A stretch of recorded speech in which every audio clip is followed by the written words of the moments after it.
மலையில் ஃபுல்லாக மலையில் நனைஞ்சிட வேண்டியதான் போல். என்ன வாழ்க்கை பாஸ் இது. சரி, எப்படி தான் நாங்கள் வலையை பற்றிட்டு வீடு திரும்ப போகிறோன்னு தெரில.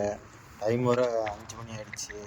ஒரு மணி நேரத்தில் வந்து நம்ம ஊர் ஆற்றுல வந்து வலை கட்ட போயிருந்தோம். அப்போன்னு பார்த்தீங்கன்னா நம்மளுக்கு வந்து ஒரே ஒரு ஸ்லேப்பி மீன் பெருசாக கிடச்சிருக்கு. இது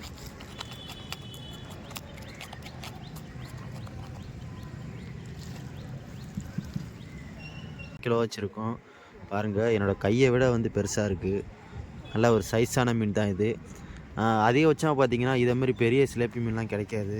ஆறு நம்ம ஊர் ஆற்றுல பார்த்தீங்கன்னா இப்போ சாலா மீன், கேத்தி மீன் நிறையா படுதுன்னு சொல்கிறாங்க. அதனால நாங்களும் இந்த ஃபைபர் படகு எடுத்து வாழா வலையை மத்திய வலையும் எடுத்துகிட்டு தொழிலுக்கு போயிட்டுருக்குறோம்.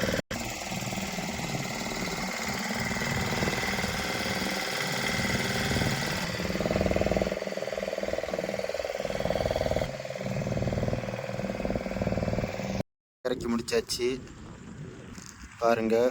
இது வந்து வாழா வலைன்னு சொல்லுவோம். இது அயில மீன் பிடிக்கிறதுக்கான உள்ள வலை தான். இருந்தாலும் வந்து இந்த வலையில் வந்து கெண்டை மீன் நல்லாவே மாட்டுன்றதுக்காக நம்ம ஒரு ஆற்றுல வந்து வலை இறக்கி வச்சுருக்கோம். கரெக்டாக வந்து பார்த்திங்கன்னா ஒரு மணி நேரம் கழித்து வத்தை வளைஞ்சதுக்கப்புறம் இந்த வலையை வந்து நம்ம எடுத்து பற்ற ஆரம்பிச்சிட வேண்டியதான். அதில் 100 மீன்கள் கிடைக்கும், 500 மீன்கள் கிடைக்கும், 1000 மீன்கள் கிடைக்கும். அதுக்கு மேலே சொல்லணும்னு மட்டும் எதிர்பார்க்காதீங்க. ஏன்னா ஆற்றுல வந்து 1000 கிடைச்சாலே பெரிய விஷயம்தான். இந்த தொழிலுக்கு வந்து நாங்கள் எவ்வளோ இன்வெஸ்ட்மெண்ட் பண்ணோன்னா 100 டீசல் மட்டும் தான் பிடிச்சிட்டு வந்தோம். இது வரைக்கும் பார்த்தீங்கன்னா ஒரு 15 ரூபா 20 ரூபா டீசல் தான் ஓடி இருக்கும். மொத்தமாகவே பார்த்தீங்கன்னா ஒரு 1 கிலோமீட்டர் அளவுக்கு தான் நாங்கள் வந்திருப்போம்.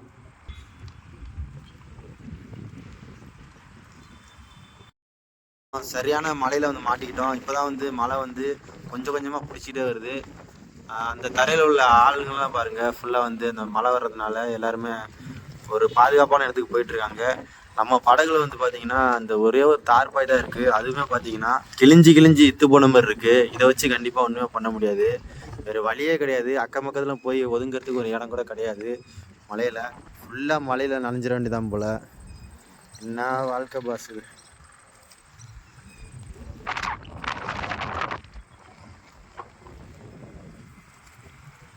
படகுல சின்னதாக வந்து அந்த இன்ஜினில் வந்து ஒரு டீசல் ஓசி பொத்து போனதுனால அதை வந்து படகுல உள்ள ஓனர் வந்து அதை வந்து கொஞ்சம் ரிப்பேர் பண்ணுறாரு. அதை வந்து கொஞ்சம் சரி பண்ணதுக்கு அப்புறமா அந்த டேங்கை வந்து இப்போ வந்து டைட்டாக இழுத்து அணைக்கணும்.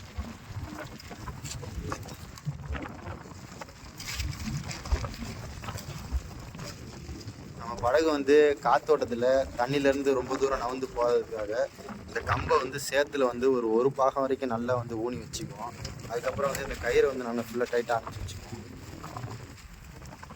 நம்ம ஊர் ஆற்றுல வந்து இன்றைக்கி நாங்கள் வந்து வாழாவில் எடுத்துகிட்டு மீன் பிடிக்க வந்தோம். இது வந்து எந்த இடம்னு கேட்டிங்கன்னா இது வந்து கடுவை ஆறு அப்படின்னு சொல்லுவாங்க. அது மட்டும் இல்லை, இந்த வீடியோவில் பார்த்தாலே உங்களுக்கு வந்து சரியாக தெரியாது இந்த இடம்னு சொல்லிட்டு. பாப்பா கோயில் பாலம், அந்த பாலம்னு சொல்லுவாங்க. அந்த பாலத்துக்கிட்ட தான் வந்து நாங்கள் வந்து இந்த வலையை போட்டிருக்கோம்.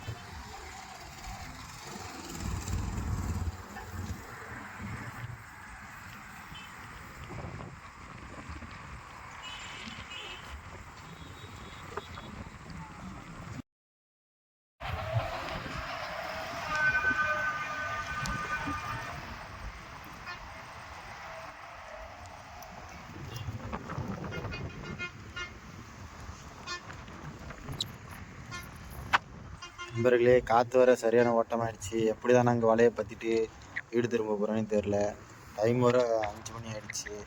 ஒரு மணி நேரத்தில் வலையை பற்றிட்டு அப்படியே சீக்கிரம் வீட்டுக்கு போயிடணும். இல்லைன்னா வந்து காற்றுலையும் மலையிலையும் நல்லா மாட்டிக்குவோம். வந்து வலை போட்டு கிட்டத்தட்ட 1 மணி நேரத்துக்கு மேலே ஆகுது. இது வந்து பொழுது அடங்குற நேரம்னு சொல்லுவாங்க. கரெக்டாக வந்து இப்போ பனி பார்த்தீங்கன்னா ஒரு 6:20 ஆகிடுச்சு. இன்னும் ஒரு 5 நிமிஷத்தில் நாங்கள் வந்து வலையை பற்ற ஆரம்பிச்சிருவோம்.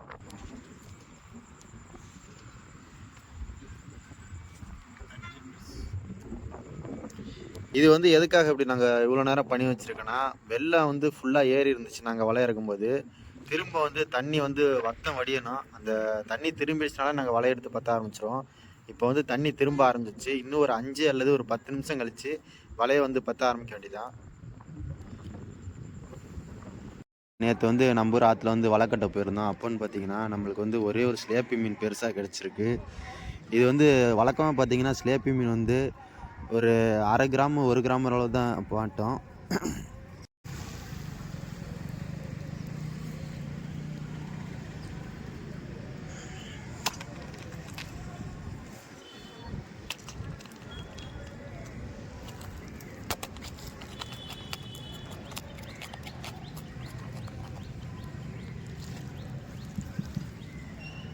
நண்பர்களே, நேற்று வந்து நம்ம ஊர் ஆற்றுல வலை கட்டலான்னு சொல்லிட்டு போயிருந்தோம். அப்போன்னு பார்த்தீங்கன்னா, நம்மளோட வலையில் வந்து ஒரே ஒரு சிலேப்பி மீன் மாட்டியிருக்கு. இந்த மீனை வந்து தான் சிலேப்பி மீன் அப்படின்னு சொல்லுவாங்க. இதனோட வெயிட் எவ்வளோ இருக்குன்னு கேட்டிங்கன்னா, குறைஞ்சபட்சம் பார்த்தீங்கன்னா ஒரு 1/2 கிலோவாச்சும் இருக்கும். பாருங்கள், என்னோட கையை விட வந்து பெருசாக இருக்குது. நல்ல ஒரு சைஸான மீன் தான் இது. அதிகபட்சமா பார்த்தீங்கன்னா, இதை மாரி பெரிய சிலேப்பி மீன்லாம் கிடைக்காது.